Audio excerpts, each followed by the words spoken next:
So what we're going to be doing today is we're going to be taking our sine and our cosine values, and instead of putting them all in the unit circle, we're going to create our sine and cosine curves. So the sine and cosine functions can be easily graphed considering their values of the quadrantal angles, which again is your 0, 90, 180, 270, the ones that fell on your x-axis there. Those integer multiples of 90 or pi over 2 radians. Due to considerations from physics and calculus, most trig graphing is done in the units of radians as opposed to degrees. So that's how we're going to be graphing them. Instead of using degrees, we're going to be using radians. So example 1, consider the functions sine x and cosine x, where x is an angle in radians. By using the unit circle, we're going to fill out our table down there. So I'm going to draw a nice little picture of our unit circle over here on the side for our reference.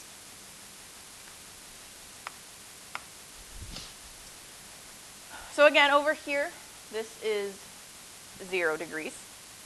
How many degrees do we have up here? 90. Over here? 270. 360. And that's also 360. So, what are the coordinates for 0 and 360? 1, 0. 1, 0. 90? 0, 1. 0, 1. Negative 1, 0. Negative 1, 0. 0, negative 1. 0, negative 1. So you're going to have to get used to seeing these angles in radian form. So you got to remember pi over 2 is 90. Negative pi over 2 is going to be negative 90. So if pi over 2 is 90, what's pi? False. 180. Negative pi would be negative 180. 2 pi over 3? 270. Negative 3 pi over 2. And then 2 pi? 360. Negative 2 pi? Negative 360. Yep. Negative 360 degrees. That just means you went clockwise around the circle as opposed to counter. So, looking at cosine, remember cosine are your x values. Let's start with 0. What is the x value from our point at 0? 1. 90, the x value is 0. 180? Negative 1. 270? And 360? 1. So then going the other way, remember, negative 90 just means you're going backwards. So it's like your 270. That would be 0. Negative 180. Negative 270. And then negative 360. There we go. It follows a little pattern there. So then our sine values are y. So looking at 0, let's start with 0 again. What is our sine value for 0? 0, because the y value at 0 is 0. Our sine value at 90? 180. 270. And 360. 0. So then going the other way, negative 90. Negative 180. Negative 270. And then negative 360. 0. So that's what our table would end up looking like if we made one. So what we're going to do is we're going to draw the curves on the graph below, and this is when you're going to want the different colors because you're going to be putting a lot of curves on the same graph. So having them in different colors is going to make your life easier. So graphing the cosine curve. As you see, I've already labeled each of our axes going across our x. We got our negative 2 pi, our negative 3 pi over 2, or 0, or pi over 2 pi. So those are already labeled for us. All we have to do is plot our points. So for cosine, it's negative 2 pi 1. So we're going to go negative 2 pi 1. Negative 3 pi over 2 is 0. Negative pi is negative 1. No.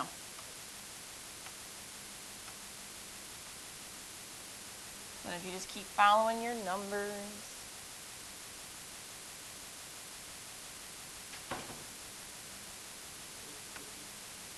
So then when you're connecting these, you're going to make a nice, smooth curve.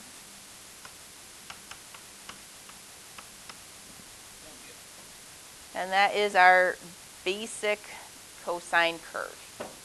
Y equals cosine of x.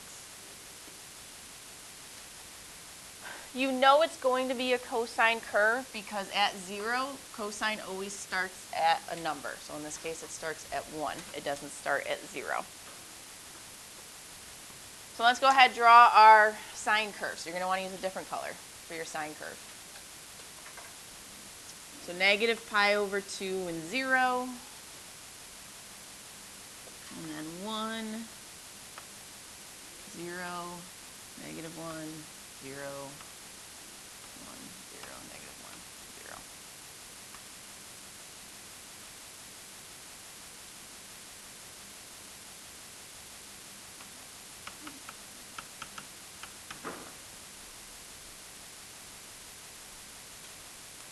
So when you connect those points, you get yet another curve that looks a lot like your cosine curve. I mean, they follow the same pattern. You know it's your sine curve versus your cosine curve because sine curves start at 0, 0.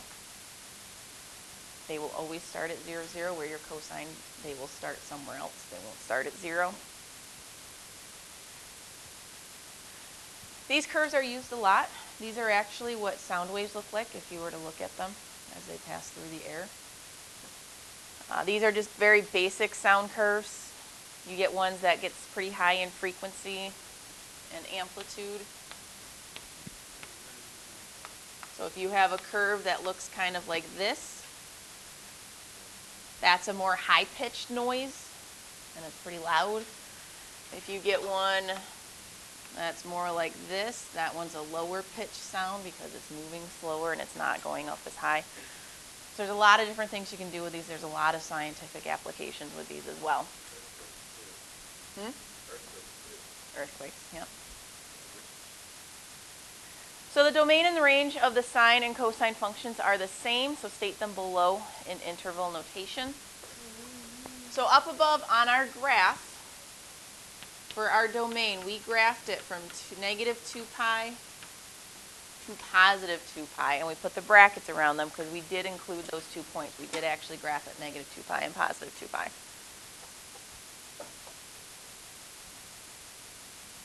For our range, what was the lowest y value that we have? Negative 1, and it goes up to positive 1. So negative 1 comma 1. So just like I was saying on some of those problems on your homework, you cannot be beyond that unless you've done some kind of transformation to your graph.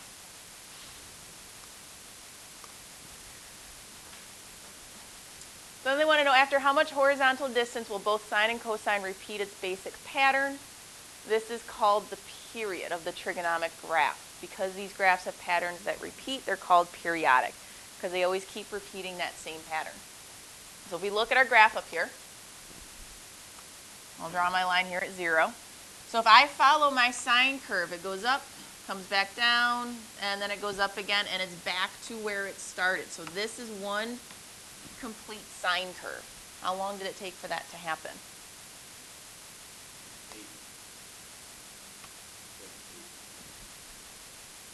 2 pi. It took 2 pi for one complete sine curve to happen. Over here, the sine curve is just repeated. So that's a second sine curve. That again took 2 pi in order for one complete sine curve to happen. If you look at your cosine curve, it starts up top, goes down to the bottom, comes back up top. So this is one complete cosine curve. That also took 2 pi for just one complete curve to happen. So our period for this would be 2 pi. That's how long it takes for one curve to happen. Which if we turn it into degrees, we know is how many degrees? 360. 2 pi is 360 degrees. Let's take a look back here. So now what we're going to do is we're going to play around with some different numbers to see what it does to our graph. So we're going to be looking at values in front of your sine and your cosine. So you're going to be multiplying some number times your sine and your cosine values. So we're going to use the calculator to help us sketch these equations until you can kind of start picking up what the pattern is going to look like. So in your calculator, let's first make sure you are in the correct mode. You need to be in radian mode since we are graphing using the radian measure as opposed to degree measure. So go to your mode, make sure you are in radian mode. So once you have the right mode, we are going to graph y equals 3 cosine x.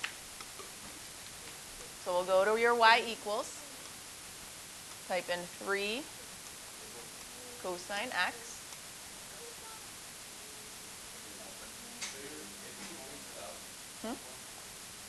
So what you need to do next is you're going to go to zoom, and then you want the one that says z trig. That's the one that turns your graph to be into the radian measure also along your x-axis.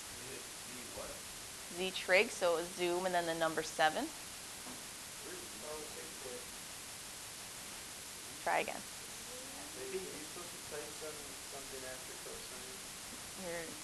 So let's go ahead and sketch this. So instead of starting at 1, where does our graph start? It starts at 3.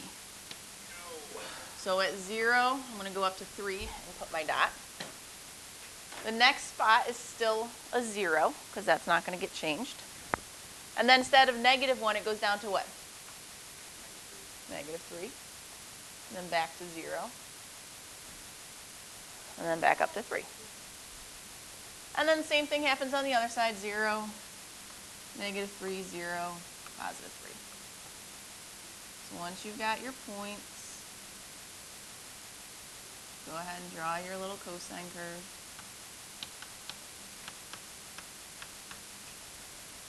So what does it look like the 3 did to our graph? Yeah, it just changed it from being at 1 and -1, it changed it to 3 and -3. So let's try the next one. Y equals -4 cosine x. So let's type that in our calculator.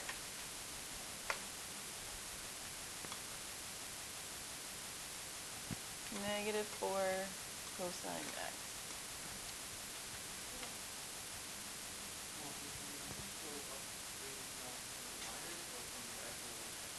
The x-axis.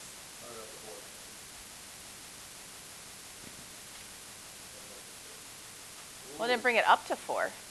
Which way does it start first? Starts down here at -4 as opposed to up. And then it goes up and then back down. So use a different color when you graph this one. This one's going to start down at -4 as opposed to +4. And then it's going to go 0, +4, 0, back to -4. And then you'll connect your curve.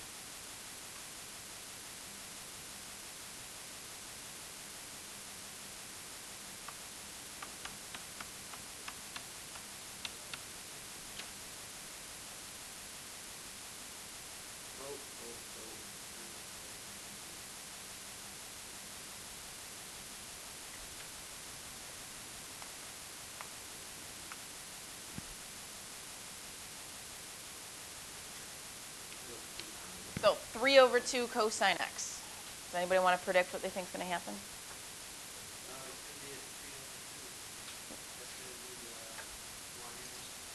Will it start up or will it start down? All right, let's try it. So let's go to our y equals. I'm going to use my alpha y equals for my 3/2. So 3/2 cosine x.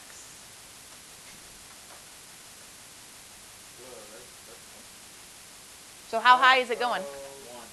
Not 1. 2. 1.5, because 3/2 is 1.5. So it follows our normal basic cosine curve with the up, down, up.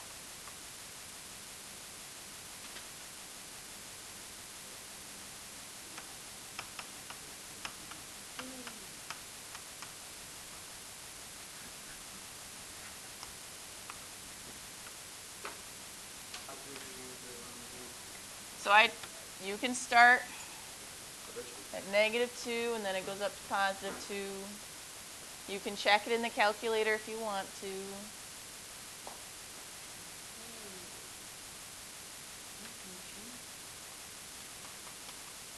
I chose print. You should have put like 4 graphs on this.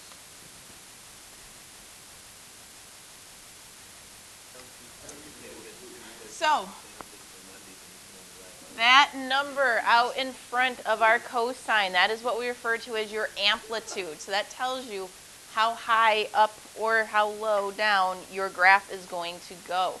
So it'll be the standard 1 unless you have a number out in front, in which case your amplitude then changes. So those same rules apply to our sine curve. So without using the calculator, let's see if we can graph these 4 sine ones. Yes. So y equals 2 sine x. So that's going to follow the same sine curve pattern, but instead of going to 1, it's going to go to what? 2. So 0, 2, 0, -2, back to 0 again. And then just go in reverse.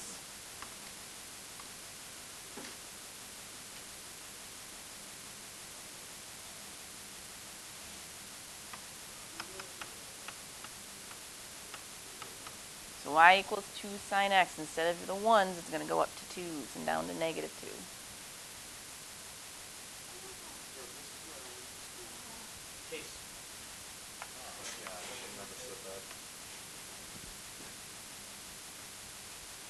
So then the y equals 4 sine x. What's that one going to go up to? 4. So again, we still start at 0. That goes up to 4, down to -4.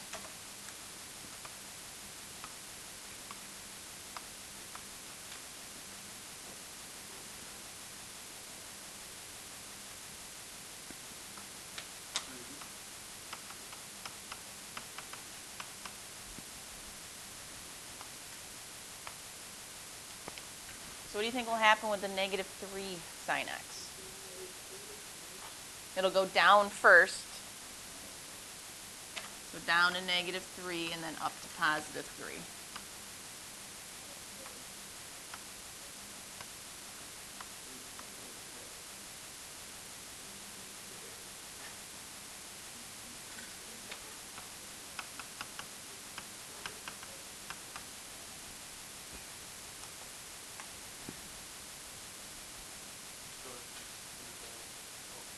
No, it does go back up. It's just it's the opposite of the other one.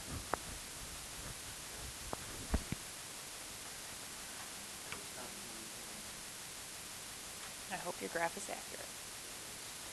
And then -1/2 sine x, it's going to be like the other one where it's going to go down first and then up, but it's only going to go down to 1/2. So go down to -1/2, up to +1/2, and then back to 0.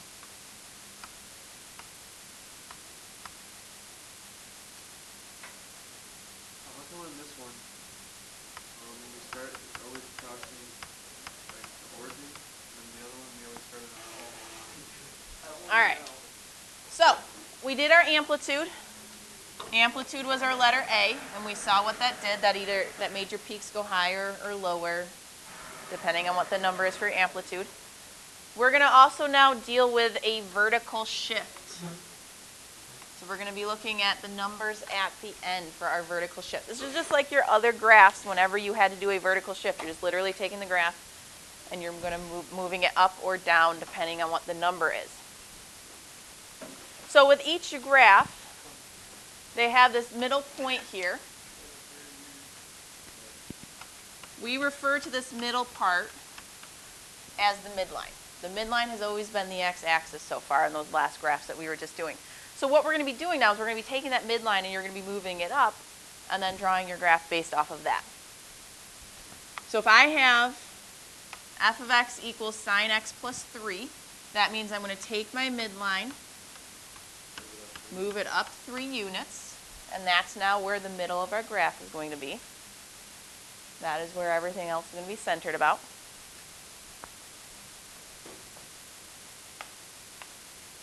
So then it's still going to follow the basic sine graph property. So it's going to start at where the midline is in 0. And then it will go up 1 from that line, back to that line, down 1, and then back to that line. So it still follows the same pattern, but it's all centered around that line instead of your x-axis.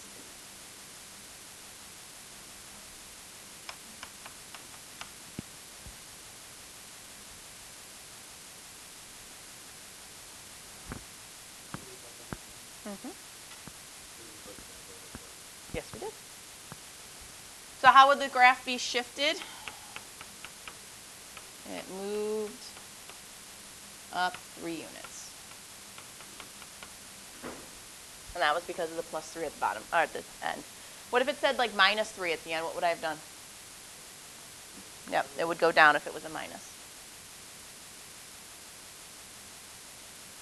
Let's look at example 2. Consider the function y equals 2 cosine x plus 1. So which way is my graph going to shift? +1. So I'm going to go and draw my new midline first. We always draw it as a dotted line.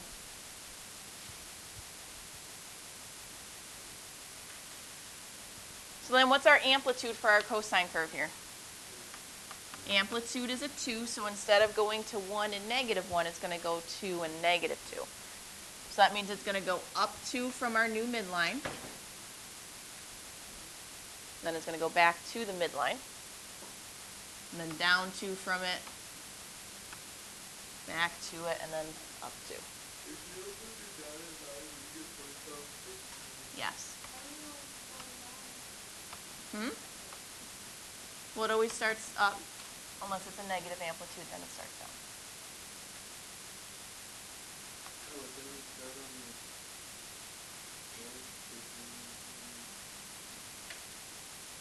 Not this time because it's a cosine, so it doesn't start at 0. So part B, the equation of that horizontal line that the curve goes around, that would be y equals 1. And then let's state our range. What is our lowest y value?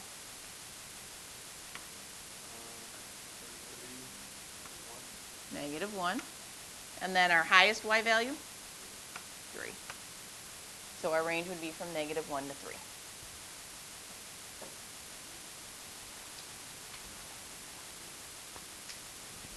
So can we be earthquake guys now? Sure. So here we have 2 functions we're going to graph. This top paragraph again just talks about that midline I mentioned. That is your middle point. Some people refer to that as your average value, but I like using midline better because it's an actual line. So it goes right through the middle there. So we're going to try to graph these without using our graphing calculator. So let's look at the first one. Y equals 4 sine x minus 2. So where is our midline going to go? Down at -2.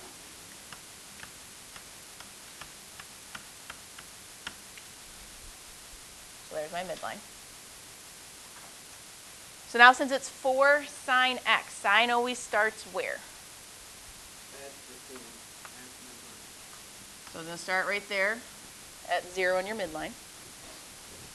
And now it's going to go up 4 from the midline. And then back to it, and then down 4. And back to it. That's the first half of our curve. And then it just repeats.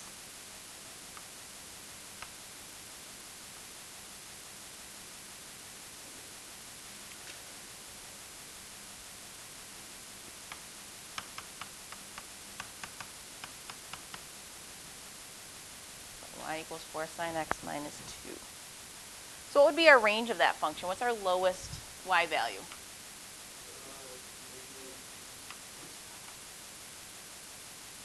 Or 6. And then our highest value is 2. If you look at your equation, we get those 2 values by using the 4 and the -2. If you do your midline plus your amplitude, and then your midline minus your amplitude, that gives you your high and your low. That gives you your 2 and your -6.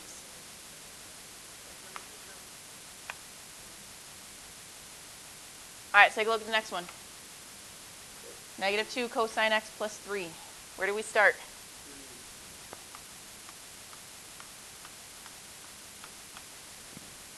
So there's my midline up at positive 3. Dotted. Midline is always dotted. It's a negative 2 cosine, so instead of starting at 1, it's going to start where? Down 2, because it's negative, so it's going to start down 2.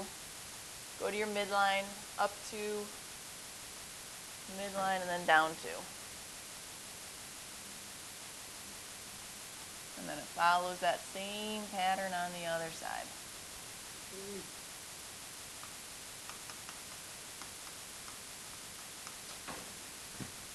So y equals negative 2 cosine x plus 3.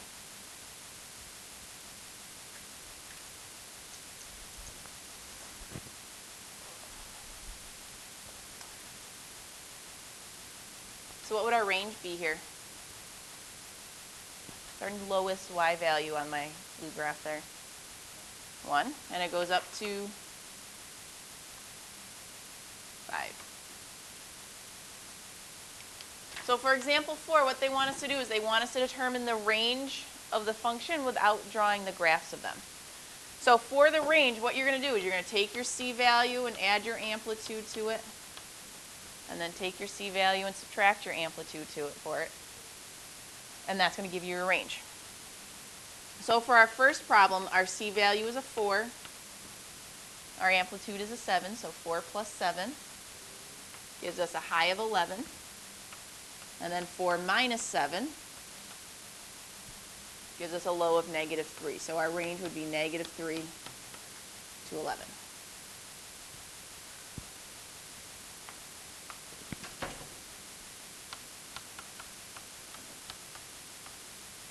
So again, same thing with b. Even though you got a negative number in there, you would still do the same thing. So you would do 2 plus a negative 5. So we get negative 3 as one of them. 2 minus a negative 5, which would give us a 7. So our range would be negative 3 comma 7.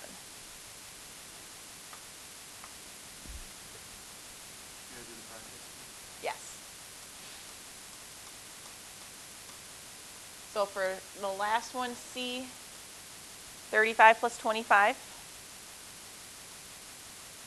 would give us a 60. 35 minus 25 gives us a 10. So our range is 10 to 60.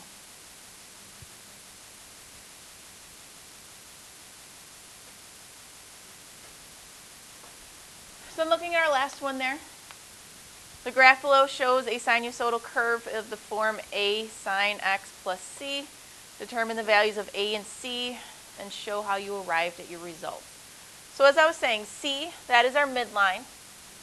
Some people refer to that as your average value. So in order to find your c value on a graph like this, you're going to take the high plus the low and divide them by 2. You're just going to take the average of your high and your low. So here was my high, here's my low. I take the average of them. We get 28 over 2, which is what? 14. So our c value is a 14. So now to get your a value, do your high minus your midline. And we get an amplitude of 8. Because we just found it. 14 is our midline. So if you had to write your equation, it would be y equals 8 sine x plus 14.